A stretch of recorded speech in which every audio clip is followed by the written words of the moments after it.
Bismillahirrahmanirrahim. Assalamualaikum warahmatullahi wabarakatuh. Alhamdulillah kita bisa melanjutkan kembali pengajian kitab Fathul Qorib. Saat ini kita sudah sampai pada halaman 6 baris ke-10 ya. Mulai dari lafaz wajajtanibu. Mari kita mulai dengan membaca basmalah bersama. Bismillahirrahmanirrahim.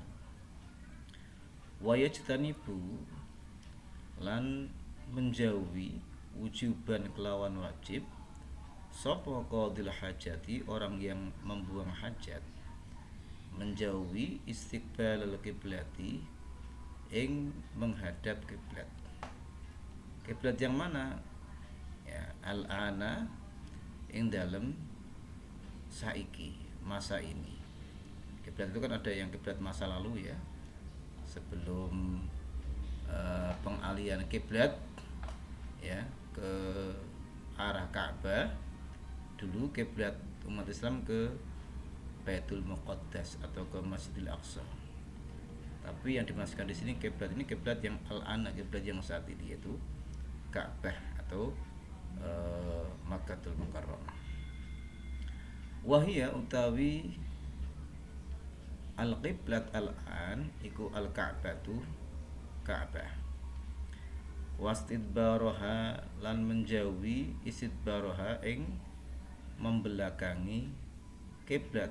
Nah, fis sahra'i ing dalem tanah terbuka atau tempat terbuka. Ilam yakun lamun ora pisan-pisan ana benahu antarane orang yang membuang hajat wa bainal qiblati lan antarane kiblat ora pisan-pisan ono apa satirun ya, penghalang atau penutup ya, au kana utawa ono apa si penghalang atau penutup tadi, walam ya beluk dan ora pisan-pisan mencapai apa si satir sulusai dira'in ing 2/3 dira', au balagha utawa sampai apa si satir tadi sampai huma mencapai si satir tadi huma ing sulusai dira' wa ba'udalan tetapinya jauh ya, apa si satir anhu saking si orang yang membuang hajat, jauhnya aktsaraha lebih banyak atau lebih jauh min salasati adru'in saking 3 piro-piro dira' bidhira'il adami kelawan ukuran dira'nya manusia atau anak Adam. Kama qalahu kaya oleh ngendikaake hu ing masapa ba'duhum sebagian ulama, ini ulama Syafi'iyah ya. Baik, saudara sekalian, ya, kita terjemahkan bersama-sama. Di antara etika atau tata krama orang yang membuang hajat dalam kitab ini dijelaskan ya, wajib. Ya, di sini ada kata wujuban, wajib. Ya, wajib bagi orang yang membuang hajat ya untuk menjauhi menghadap kiblat, yakni Ka'bah ya, atau ya membelakangi kiblat ya. Ya. Jadi haram hukumnya orang yang membuang hajat itu ya posisinya ya menghadap kiblat atau membelakangi kiblat. Ya. Lah, keharaman ini ya ada syaratnya, yaitu ketika si orang yang membuang hajat itu berada di sohro atau berada di tanah terbuka ya, yang mana tanah terbuka ini ya tidak ada ya penghalang atau tidak ada satir ya, tidak ada penutup antara si orang yang membuang hajat tadi dengan posisi kiblat atau posisi Ka'bah. Berarti kalau ada orang membuang hajat di tanah terbuka tanpa ada satupun penutup atau penghalang, ya, los begitu ya. Wah, ini hukumnya haram. Ya. Kalaupun ada, ini ada syaratnya. Ya. Jadi jika dia posisi menghadap kiblat itu ada penghalangnya, ada aling-alingnya atau ada penutupnya, tetapi penghalang itu tidak mencapai ya 2/3 dhira ya, atau mencapai 2/3 dhira tapi posisinya jauh dari si orang yang membuang hajat tadi, yang mana jaraknya tuh lebih dari 3 dhira ya. 3 dhira itu dengan ukuran kira-kira 1 dhira itu ya 60 cm. Berarti kalau 3 dhira itu sekitar 120 cm atau ya kurang lebih 2 meter lah.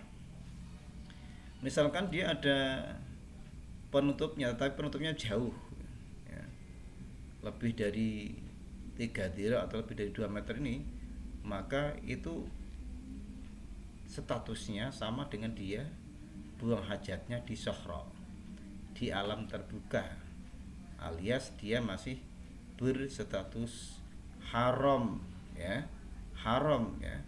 karena menghadap atau membelakangi kiblat ya. Nah, ukuran dhira tadi sudah dijelaskan ya kira-kira 60 cm. Maka kalau ada orang ya buang hajat di alam terbuka ya, kemudian dia memasang penutup, cuma penutupnya kok hanya ya 2/3 dhira, kira-kira 40 sentinan ya, ini belum cukup. Kenapa? Ini tentu ukurannya kecil ya, dia masih terlihat ya, bahkan pantatnya pun masih terlihat. Maka penutupnya harus besar ya, dan jaraknya harus dekat, tidak boleh lebih dari 3 dhira. Nah, ini dalam masalah ya orang yang membuang hajat di alam terbuka, kemudian posisinya menghadap atau membelakangi kiblat, ini hukumnya haram ya. Kalaupun tuh dia nanti menyediakan penutup atau satir, nah syaratnya satir ini harus diperhatikan ya. Pertama ya tentu besarnya satir itu ada ketentuannya. Yang kedua, jaraknya satir juga ada ketentuannya. Nah, kemudian selanjutnya wal bunyanulan utawi bangunan fi hadza ing dalam ikilah masalah membuang hajat iku kasahrai, hukumnya seperti atau hukumnya sama seperti berada di tanah terbuka. Artinya apa? Bisyarti, dengan dikenakan syarat-syarat al-madhkuri kang den tuturaken. Jadi kalau ada orang itu membuang hajatnya di dalam bangunan misalkan, walaupun bangunan itu tertutup kan ya, di dalam rumah atau di dalam gudang ya, itu hukumnya sama ya, disamakan dengan dia berada di alam terbuka ya. Alias ya, andikan syarat-syarat penutup ya, atau syarat-syarat satirnya tapi tidak dipenuhi ya, maka tetap haram hukumnya ya. Artinya kalau dia posisi menghadap kiblat atau membelakangi kiblat ya, syaratnya harus tadi menyediakan penutup dengan ya, luas dan jarak yang sudah ditentukan, walaupun dia berada di dalam bangunan ya, begitu. Illal binaa, kecuali bangunan al muadda kang den sediaken li qadha'il hajati, kanggo membuang hajat ya, kecuali dia berada di bangunan yang memang diperuntukkan untuk membuang hajat, seperti di kamar mandi ya, di WC umum, di toilet umum, ya. Ya. Fala hurmata mongko ora ana keharaman iku maujud fihi ing dalem jerone bina atau bangunan tadi mutlakon hale mutlak, ya. Tapi bangunan tadi kan memang diperuntukkan untuk membuang hajat dan biasanya memang ya volume atau luasnya kamar mandi itu ya tidak sampai melampaui ya salah satu adru, ya. Maka penutupnya ya dekat dengan orang yang membuang hajat. Kalau begitu bisa disimpulkan andaikan kita membuang hajat di dalam WC misalkan kan, di mana bangunan WC itu ya ukuran luasnya ya tidak sampai lebih dari jarak kita dengan dindingnya tuh salah satu adru, ya. Maka andekan posisi di dalam WC itu ternyata ya, klosetnya itu menghadap kiblat, itu tidak haram. Jadi kita buang hajat di WC itu tidak haram, ya, tapi hanya makruh, ya. Hanya makruh. Kenapa? Ya memang bangunan itu diperuntukkan untuk membuang hajat, di mana syarat-syarat penutup yang membatasi kita dengan kiblat itu sudah terpenuhi, ya. Kemudian wa kharajalan terkecualikan, ya. Wa kharajalan kecuali bi qaulina kelawan ucapan kita al-ana, lafat al-ana.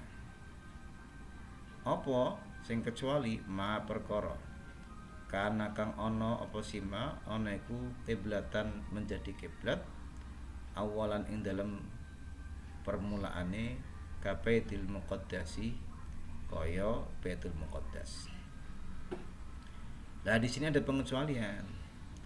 Ya, tadi yang diharamkan kita menghadap atau membelakangi kiblat itu kan kiblat yang sekarang. Kiblat yang sekarang itu adalah Ka'bah, bukan kiblat masa lalu, yaitu Baitul Muqaddas. Maka kalau ya kiblatnya itu kiblat Baitul Muqaddas, hukumnya berbeda. Apa hukumnya? Fastiqbaluhu mengkotawi menghadapnya ya Baitul Muqaddas, wa istidbaruhu dan membelakanginya Baitul Muqaddas iku makruhun makruh. Jadi bedanya begitu ya. Kalau menghadapnya kiblat yang saat ini itu Ka'bah haram kecuali dengan syarat-syarat tadi ya. Sedangkan kalau menghadapnya kiblat yang masa lalu ya, sebelum terjadinya perpindahan kiblat pada zaman Rasulullah, yaitu menghadap kiblat Baitul Muqaddas, ini hukumnya hanya makruh. Nah, kemudian wa yajtani bulan ngedoi adaban krana arai tata krama sapa qadil hajati orang yang membuang hajat ngedoi atau menjauhi al baula ing kencing wal ghaitolan ing berak fil ma'ir raqiti dalam air ar-raqiti yang menggenang atau yang diam. Ya. Ketika berikutnya orang yang membuang hajat itu ya diperintahkan untuk menjauhi kencing atau berak pada air yang raqit, air yang diam, yang menggenang atau air yang tidak mengalir. Jadi hukumnya haram ya. Hukumnya haram ya. Fa ammal jari mongko anapun air yang mengalir fayukrohu mongko ikut den makruhaken fil qalili den makruhaken apa al jari fil qalili ing dalem air yang sedikit minhu saking jari dunal katsiri dudu air kang banyak. Lakinnal aula tapne utekang lu utama iku ijtinabu menjauhine al jari al katsir. Adapun buang hajat pada air yang mengalir, ini ada dua kriteria. Kalau airnya tadi, kalau airnya tergenang tidak mengalir kan jelas dilarang, nggak boleh ya, nggak boleh ya. Itu termasuk larangan. Nah, kalau airnya mengalir bagaimana? Kalau airnya mengalir itu sedikit, misalkan selokan itu kan airnya yang sedikit ya, ya ini dimakruhkan ini. Tapi kalau airnya banyak, ya ini tidak dimakruhkan alias boleh. Dengan demikian kalau misalkan ada orang buang hajat itu di sungai, sungainya kan airnya mengalir dan banyak, yaitu tidak makruh, cuma tidak etis saja ya, tidak makruh. Nah, kalau airnya sedikit makruh. Walaupun demikian, yang lebih utama adalah menghindari buang hajat di sungai alias di air yang mengalir walaupun banyak ya. Nah, kemudian wabahatsalan membahas sepaan Nawawi, Imam Nawawi tahrimahu ing keharamannya ya, buang hajat fil qalili ing dalam air yang sedikit, jarian iku mengalir anane aurakidan utawa tidak mengalir. Sedangkan menurut pendapatnya Imam Nawawi, beliau mengharamkan ya membuang hajat pada air yang sedikit, baik air itu mengalir atau tidak mengalir. Nah, baik mengalir atau tidak mengalir, kok airnya itu sedikit, itu haram dijadikan tempat buang hajat ya. Nah, kemudian kriteria sedikit itu bagaimana ya? Kriteria sedikit itu andaikan ya, air itu ya, tidak ada dua kolah kan, seperti sebagaimana orang berwudu ya, itu hukumnya haram ya. Lah kalau banyak tapi airnya menggenang ya, itu haram tadi seperti yang sudah dibahas ya, itu nggak boleh ya, nggak boleh ya. Makanya ya kita harus ya, teliti ya, harus bijak ya, di mana kita memilih tempat untuk buang hajat. Nah, kemudian wayajtani bulan menjauhi seposi orang yang membuang hajat aidun halim malih al baula ing kencing wal ghaitolan berak tahta syajarati ing dalam bawahnya pohon al musmirati kang ya, berbuah atau pohon buah ya. Waktu samari ing dalam waktunya berbuah, wa ghairihi lan ing dalam waktune saliyane berbuah ya. Kemudian dilarang pula dengan larangan tahrim, ini haram ya, orang membuang hajat di bawah pohon buah, baik pohon itu sedang berbuah atau sedang tidak berbuah ya. Kemudian berikutnya yang ke berapa nih? Yang keempat ya. Adab yang keempat, wa yajtani bulan menjauhi seposi qadil hajat maing perkara dzikra kang den tutur apa sima, alias diperintahkan untuk menjauhi buang hajat berupa kencing dan berak fit tariqi ing dalam jalan. Ya boleh ya buang hajat di jalan. Al masluki kang menjadi tempat berjalan linnasi kanggone menungso. Di jalan yang biasa digunakan tempat manusia enggak boleh, haram ya. Wa fi maudhi'i dzillilan ing dalam tempat berteduh, soefan ing dalam waktu kemarau ya, atau tempat berteduh ya, termasuk halte atau tempat lain tempat berteduh ya. Mungkin ada taman di situ banyak pohon tempat berteduh ya. Pohon tempat berteduh itu nggak boleh dijadikan tempat berkencing. Nanti di situ hukumnya haram. Wa fi maudhi syamsi lan ing dalam tempat ya, berjemur syitaan ing dalam waktu penghujan. Sama misalkan di daerah yang dingin di mana di situ ada tempat khusus untuk mengakses sinar matahari, berjemur, kok orang kerja di situ ya nggak boleh, hukumnya haram. Wa fis saqabilan ing dalam lubang leng, fil ardi ing dalam bumi. Lubang-lubang tempat hunian binatang seperti leng yuyu, leng jangkrik, leng ular dan sebagainya nggak boleh digunakan untuk buang hajat. Wow lan utawi maksudnya sakop iku an-nazilu, ya, sesuatu yang turun, al-mustadiru, yang berbentuk bundar. Jadi bentuknya bundar, dia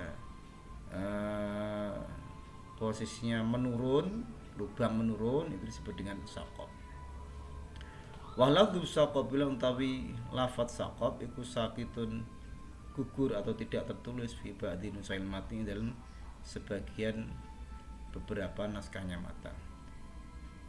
Lafat sakop atau lubang ini ada naskah yang tidak mencantumkan. Wala yatakallamu lan tidak boleh berbicara, adaban, untuk menjaga adab, li ghairi atau krono menjaga adab, li ghairi daruratin, untuk selain keadaan darurat, li ghairi darurati, li ghairi darurati qadil hajati, selain karena keadaan daruratnya orang yang buang hajat, ya. Alal bauli ing atase kencing wal ghaiti lan ing atase berak. Jadi saat kita buang hajat kita tidak boleh bercakap-cakap atau ngobrol, ya, kecuali memang karena keadaan darurat pada saat kencing atau berak. Fa in ta'at mengko lamun menarik atau mengko lamun mendorong apa daruratun, suci keadaan darurat mendorong ilal kalami maring perlunya berbicara, kaman kaya dene wong ro'a kang melihat sapa siman hayatan ing ular, taksudu kang menuju apa si ular ingsanan ing suci manusia, lam yukroh mongko ora pisan-pisan dimakruhkan, maka sama sekali tidak dimakruhkan apa al kalamu berbicara hina idzin ing dalem ketika keadaan demikian. Ya, tadi sudah dijelaskan, mestinya pada saat buang hajat itu kan nggak boleh ngomong-ngomong, nggak boleh bercakap-cakap, nggak boleh ngobrol, kecuali karena memang ada keadaan darurat yang memang memerlukan untuk berbicara, seperti orang yang melihat ular dan ular itu menuju pada seseorang, maka ya keadaan seperti itu kan mendorong atau memang memaksa orang untuk berbicara, maka pada saat berbicara dia tidak dikenai hukum haram, ya, tidak dimakruhkan, bahkan tidak dimakruhkan, boleh berarti ya, karena apa? Darurat. Wala yastaqbilulan ora menghadap sapa siman asyamsa ing matahari wal qamara lan ing bulan, wala yastadbiruhuma lan ora membelakangi sapa si qadil hajat, orang yang buang hajat tadi, pada matahari dan bulan. Ayukrahu, ya, tegese den makruhaken lahu kanggone si orang yang buang hajat, dzalika ing dalem mengkono-mengkono, ya, menghadap matahari atau bulan, hala qadha'i hajatihi, ing dalem keadaane membuang hajat siman, ya. Lah adapun menghadap matahari dan bulan ini dilarang. Nah, level larangannya itu pada batasan makruh, ya, tidak haram. Tetapi lakin An-Nawawi, tapi ini Sunni Imam Nawawi fi Raudhati ing dalam kitab Raudhah wa Syarhil Muhadzab lan kitab Syarhul Muhadzab, Qala ngendika sapa Imam Nawawi inna ya, qala ngendika sapa Imam Nawawi anna isidbarahuma ing stugune membelakangine ya bulan atau matahari iku laisa ora ana apa isidbar iku bimakruhin makruh. Ya, adapun menurut pendapat Imam Nawawi dalam kitab Raudhah dan Syarhul Muhadzab ya membelakangi posisi matahari dan rembulan itu tidak makruh. Ya makruh hanya menghadap ya, posisinya menghadap matahari dan rembulan. Kalau membelakanginya tidak makruh ya. Dalam penjelasannya Imam Nawawi di kitab Raudhah dan Syarhul Muhadzab. Wa qala lan ngendika sapa Syarihul Wasit ya, orang yang mensyarah kitab Al-Wasit ya, fi Syarhil Wasit dalam kitab Syarhul Wasit. Kitab Al-Wasit ini karangan Imam Al-Ghazali ya, yang disyarahi oleh Imam An-Naisaburi ya. Di Imam Naisaburi berkata dalam syarah kitab Al-Wasit ya, bagaimana perkataan beliau? Anna tarka istiqbalihima, sesungguhnya meninggalkan menghadap matahari dan rembulan, wa isidbarihim, dan meninggalkan membelakangi matahari dan bulan, iku sawaun sama, ai fayakunu mongko ana apa si istiqbal wal isidbar ya mubahan mubah. Nah, sedangkan menurut Imam Naisaburi dalam syarah kitab Al-Wasit, syarah kitab Imam Al-Ghazali ya, bahwa menghadap atau membelakangi matahari dan bulan itu hukumnya hanya mubah. Ya kan tadi Imam Nawawi makruh ya.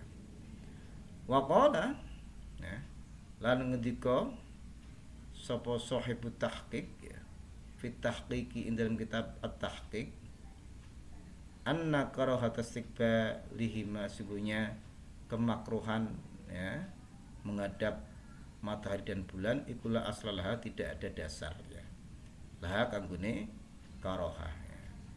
Dalam kitab At-Tahqiq dijelaskan bahwa ya kemakruhan ya, menghadap atau membelakangi matahari dan bulan itu tidak ada dasar hukumnya. Jadi mubah tadi ya, mubah.